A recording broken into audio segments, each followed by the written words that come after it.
Jingkeno jong ka TMC ba ka jingjia hatura ka ba persyang ban pen mensau yo menteri rang ba ka jela kurdat sangma hak jingelang bat kinong lam ka acik kadai namar ka jingbom la jong ka trat pulit ban le hok yala ka jong ka kamram baru ka jingkeno jong unong elam barang ba jong ka Dr. Mukul ba ki pulit ki pendep ya ka kam katkum ki jingmutha ubos santur thei jong ki kala penlong yo sembut menteri rang ba ka jela uba Presiden Tynsong ban khrwit kala ya kane ka seng santur thei bat yo nong elam barang ba jongka haba keren bat kinong tho kubor ba Presiden ula khrwit ru ya Dr. Mukul unong ilam barang ba jong TMC halor ke jingkhen beng ya ke tenat pulit bat ke jingkeno ba ke pulit ke dei tangki atiar na ke benda ki bos san perthai ulabu ke jingkeli Hato Dr. Mukul upersyang benong ba hakapor jong uru kum menteri rang ba pyndonkam da ki pulit na ke benda ke jingmyntoi shimet lada hoot kalong ke ai ke bas ngausi labu jingkeli ba Presiden ya Dr. Mukul.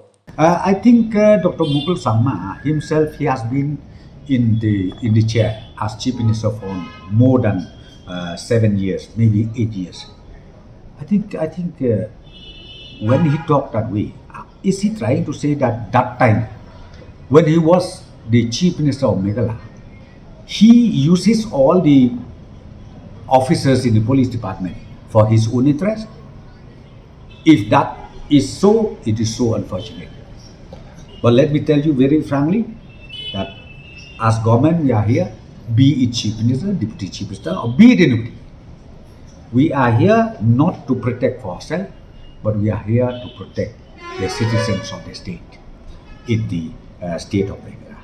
Sir, if you can be a bit clear, because I have asked this question sometime back also, that do you see? No, in fact, if you talk about the lapses, it's not there. But what I'm trying to tell you is we need to improve it further. Okay, we need to improve it further because see, if you talk about like any criminal activities, any theft cases, any looting cases, then again anything which create law and order, be it in the village or be it in the town or be it in the city, always happening like this. Sometimes, as I said to, we don't know when, how and why it happened. Therefore, what I'm trying to tell you is our police forces are there and we are going to improve it further to make sure that such incidents that has happened should always be contained well in advance. The arrest is on, so I can't say exactly how many more, but those people, those culprits who are involved will certainly be arrested.